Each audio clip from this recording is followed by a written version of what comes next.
hello, and welcome to a new episode of the New York City Summer Series. And today we are going to be exploring Tribeca. But first of all, hi, if you're new here, my name is Flor. I live and work here in New York City, and I love creating these videos for YouTube, showing you around all the different neighborhoods and area, so you get a better feel, a better idea of what it's like to live here, to work here, but also to come here for a vacation, maybe during summer. As I mentioned earlier, today we are going to be exploring Tribeca. The name of this neighborhood means triangle below Canal Street. That's what Tribeca stands for. The funny thing is that if you look it up in a map, this is not actually a triangle, but more of a trapeze shape. Do with that information what you wish, but I wanted to let you know. And this area, as well as any area that's more in the south of Manhattan, is one of the oldest parts of New York City. Is where the city first originated. So this area, right around the 1600s, it was a Dutch farm. Then it changed as the city changed. At one point it had more like a market. So from its roots as a farm, it went to a market. That market, or something like similar to that, still exists to this day. And then at one point, when the city constructed the Holland Tunnel that connects New York to New Jersey, this area really had to change because they had a tunnel and a highway, and it was like a mix of everything. So they had to rework the area, construct new bridges, tunnels, and all that. But I feel like they did a great job, and the area turned out beautiful. And not only that, it's expensive. I just saw today this post right here talking about the prices of a home in New York City in different neighborhoods, and the price for Tribeca is right up there. But walking around the area is free, so that's what we're going to do today. We are going to be walking around the neighborhood. We're going to be exploring some stores. We're going to be having lunch because I haven't had lunch yet, as usual, and also going to have maybe some coffee or iced coffee later today. So now, with that introduction out of the way, I want to remind you to subscribe to the channel if you're not subscribed already. Don't forget to hit that like button if you're liking this video. And now let's go out and explore.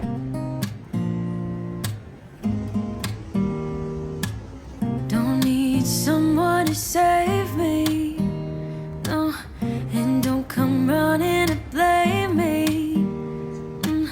From miles away I can tell that something's off. The way you look and how you pause when you talk, I think you said enough.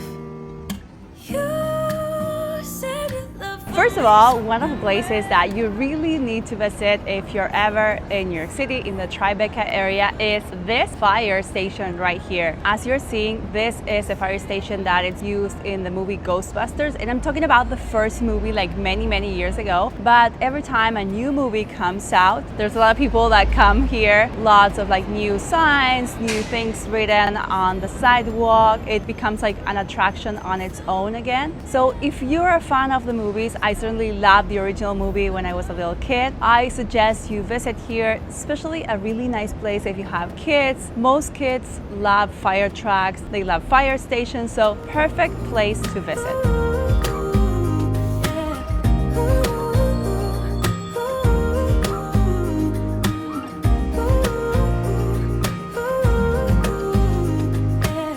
Let's be honest for a second. Yeah, you're being over your head, babe. 'Cause there is no one other than me that can make you feel the way you feel when I hold you. I think I said enough. You said you love for me something brand new. You said this is something you would never do. Here we are in your car. Let me see who you are, who you really are. Yeah, don't need you here to say you're sorry. 'Cause if you're gonna leave me, then just do it. Don't take it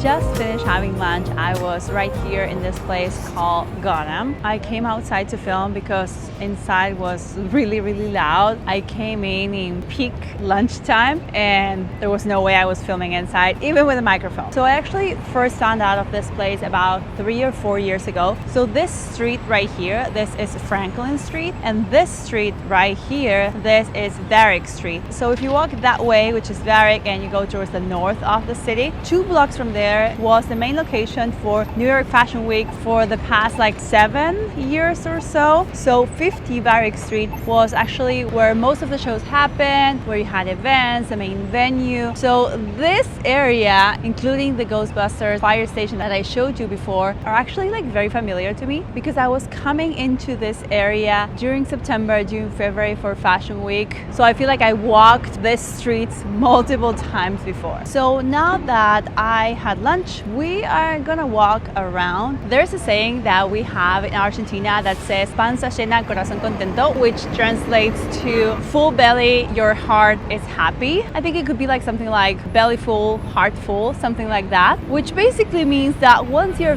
fed, you're okay, you can go on with your day, have fun, have a good time because you have food in your belly. Anyways, let's go walk around.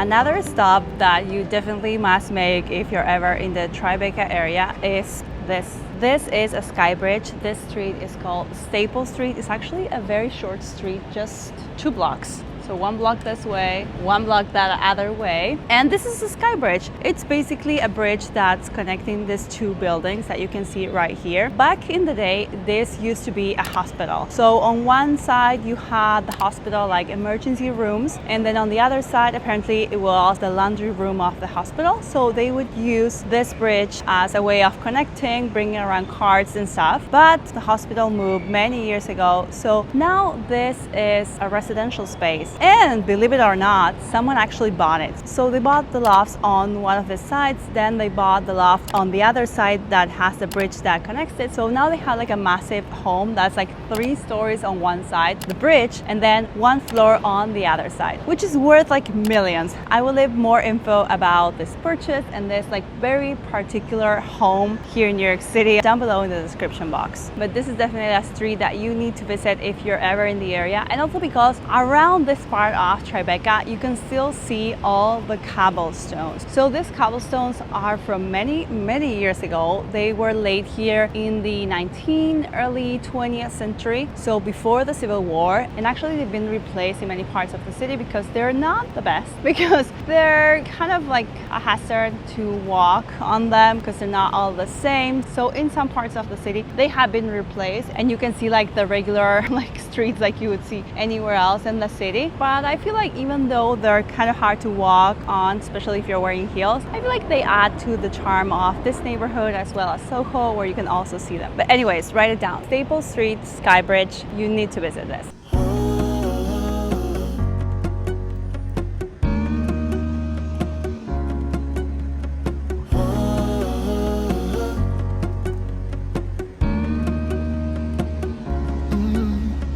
I'm looking out from my window, sun's coming up like the day before.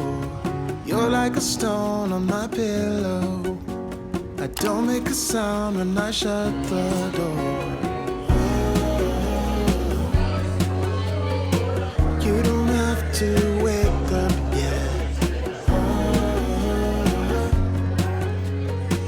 We can spend all day in bed. I was honestly dying in the heat and being in the sun, so I decided to stop for a drink. And I'm here at this place. It's called the Laughing Man Cafe. This is a cafe that was founded in 2009. So at some point before 2009, Hugh Jackman, the actor, he went on a trip to Ethiopia with his wife, and he basically, I wouldn't say discovered, but really immersed himself into what producing coffee is really like where the beans come from and stuff. And when he came back to New York, he really wanted to get into the business of everything that has to do with coffee and coffee making. So along with two partners, they found this coffee shop, the Laughing Man Cafe, wanted to bring a bit of what he learned back there in Ethiopia and the lab for coffee into a shop. So from what I read, the store, the company is no longer run by him. He's no longer involved, but he was a founder, and I feel like maybe that's a reason why he became popular, at least at the beginning. But now I would say it stands on its own. I actually had never been to this place before, which is weird. I used to go to hair salon that's like a couple blocks away, but I've never actually stepped inside this place, and it's very, very good. I got an iced caramel latte, very good, really recommend it. And now they also have food by this place called Slate, so they have a couple of food options. So if you're in the area, maybe it's worth stopping by. They have AC inside, which is good, but also it's kind of loud inside, lots of people, so I prefer to step outside to film. And right now they're showing the Olympics because when I'm filming this, the Olympics are still happening, so they have a huge screen where you can see everything happening over there in Paris. So right now I think I'm going to just enjoy some of this alone time, drink some coffee, read my book, and I'll check up on you in a couple minutes when we keep on walking around the area.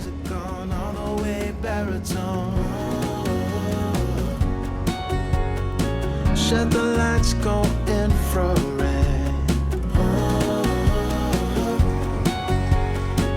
We can spend all day in bed.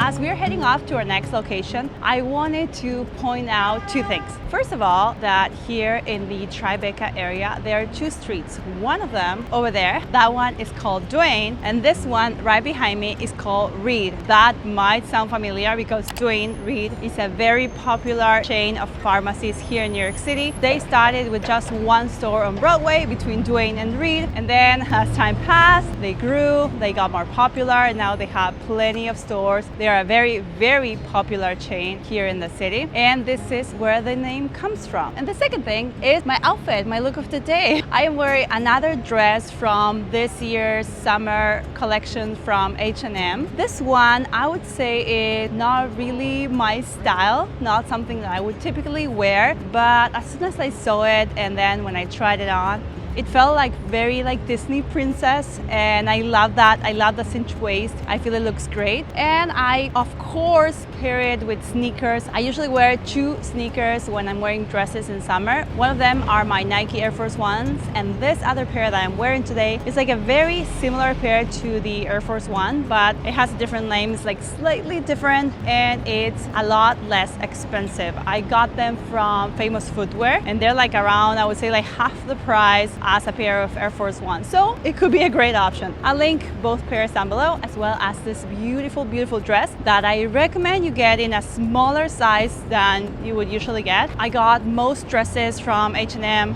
this season in a size large, and this one is actually a medium because I tried the large and it looked too big. I think it's because of the waist and how it is supposed to look like a very cinched waist. Otherwise, it looks too big. So anyway, that's my tip. Now we are heading off to a bookstore because I feel like we need to explore bookstores in New York City. I love them, and I'm sure if you're watching this, you love them as well.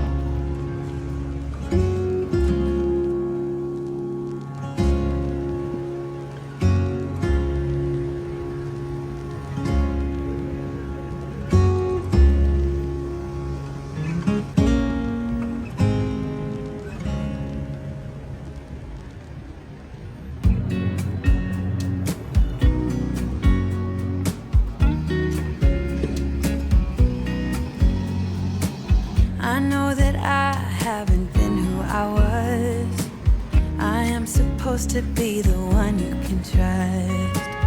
I feel so useless cause I let you down.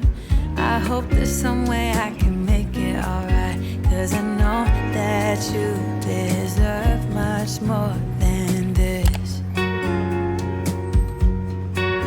If you give me one more chance, I swear I'll try my best to always be there. And I want you to know that I'm lost without you. I'm known without you. I hope I can show what you mean to me, cause I don't know what to do if you go. Ooh, I just don't know what to do if you go.